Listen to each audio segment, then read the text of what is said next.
বস্তিবাসীকে ঢাকা শহরে আজ পর্যন্ত যারা ফ্ল্যাট দেওয়ার অঙ্গীকার করেছে তারা বস্তি উচ্ছেদের পরিকল্পনা করেছে। তারা বস্তিতে আগুন লাগিয়েছে, বলা হয়েছে আপনাদেরকে ফ্ল্যাট দিব, আপনারা বস্তি থেকে উচ্ছেদ হন। একদিকে বলা হচ্ছে কার্ড দিবে, আরেকদিকে ঋণ খেলাপিদেরকে সংসদে নিয়ে যাওয়ার চেষ্টা করা হচ্ছে। কিন্তু এই কার্ড জনগণ পর্যন্ত পৌঁছাবে তো? 2000 টাকার কার্ড নিতে 1000 টাকা ঘুষ দেওয়া লাগবে না তো?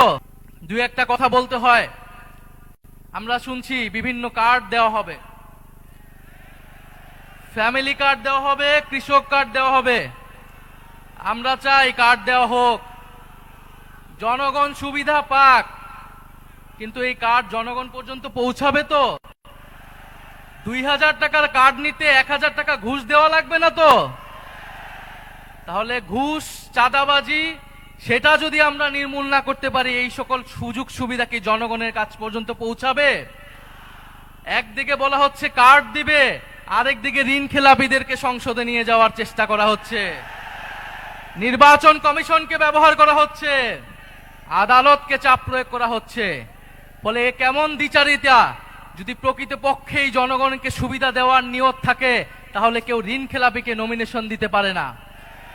যারা ঋণ পরিশোধ করে নাই তারা সংসদে গেলে আপনার মনে হয় তারা ঋণ পরিশোধ করবে? আর এরা আবারও ঋণ নিবে, এরা আবারও টাকা লুট করবে, এরা আবারও টাকা পাচার করবে বিদেশে।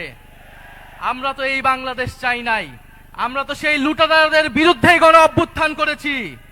পরে নতুন কোন লুটেরাদের আমরা ক্ষমতায় যেতে দিব না, বাংলাদেশের জনগণ তাদেরকে ক্ষমতায় যেতে দিবে না। সংগ্রামী বন্ধুগণ, বলা হচ্ছে বস্তিবাসীকে ফ্ল্যাট দেওয়া হবে। বস্তিবাসী ফ্ল্যাট চায় নাই আমাদের কাছে, আপনাদের কাছে।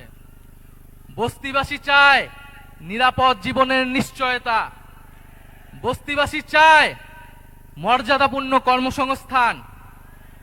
বস্তিবাসীকে ঢাকা শহরে আজ পর্যন্ত যারা ফ্ল্যাট দেওয়ার অঙ্গীকার করেছে তারা বস্তি উচ্ছেদের পরিকল্পনা করেছে।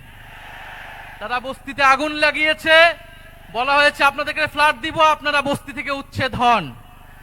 আমরা আল্লাহ না করুক হয়তো এই ধরনের কোনো প্ল্যান নাই। জান্নাতের মালিক আল্লাহ, অবশ্যই মহান সৃষ্টিকর্তা, আর ভোটের মালিক জনগণ, ভোটের মালিক নাগরিক। দেশের মানুষ বুঝে বুঝে যাবে আরো দ্রুতই যে কারা নির্বাচনের আগে প্রতারণা করছে, কারা দেশের মানুষকে ঠকাচ্ছে, কারা সংস্কারের বিরুদ্ধে অবস্থান নিচ্ছে। প্রিয় সংগ্রামী বন্ধুগণ, 12ই ফেব্রুয়ারি 10 দলীয় নির্বাচনী ঐক্যের সমর্থিত যার প্রার্থী রয়েছেন, যার যেখানে মার্কা রয়েছে, এই ঢাকা 15 আসনে দাঁড়িপাল্লা, অন্যান্য আসনে শাপলাকলি, রিক্সা সহ 10 দলীয় জোটের যেই মার্কাগুলো রয়েছে, আপনারা তাদেরকে জয়ী করবেন, তাদের সাথে থাকবেন। আমরা ঐক্যবদ্ধভাবে বৈষম্যের বিরুদ্ধে, দুর্নীতির বিরুদ্ধে আর ইনসাফের পক্ষে আমরা নতুন বাংলাদেশ গড়ে তুলব। শেষে যাওয়ার আগে আরেকটি কথা, এবারে নির্বাচন শুধু সরকার বদলের নির্বাচন নয়, দেশ বদলের নির্বাচন। এবারে নির্বাচন ক্ষমতা পরিবর্তনের নির্বাচন নয়, ক্ষমতার কাঠামো পরিবর্তনের নির্বাচন। ফলে নির্বাচনের সাথে আরেকটা গণভোটও আছে, এটা অনেক দল ভুলে যায়, কিন্তু আমরা ভুলি না, জনগণও ভুলবে না। ফলে গণভোটে আমরা কি দিব? গণভোটে পরিবারতন্ত্রকে, দুর্নীতিবাজকে, বৈষম্যকে, আধিপত্যকে, গণভোটে ইনসাফে, গণভোটে 10 দলীয় ঐক্য জোটে ইনশাআল্লাহ আমরা এবারের গণভোটে হ্যাঁ জিতবে। 10 দলীয় নির্বাচনী ঐক্য জয়লাভ করে সরকার গঠন করবে এবং বাংলাদেশকে সামনের দিকে নেতৃত্ব দিবে। ইনকিলাব জিন্দাবাদ। আসসালামু আলাইকুম।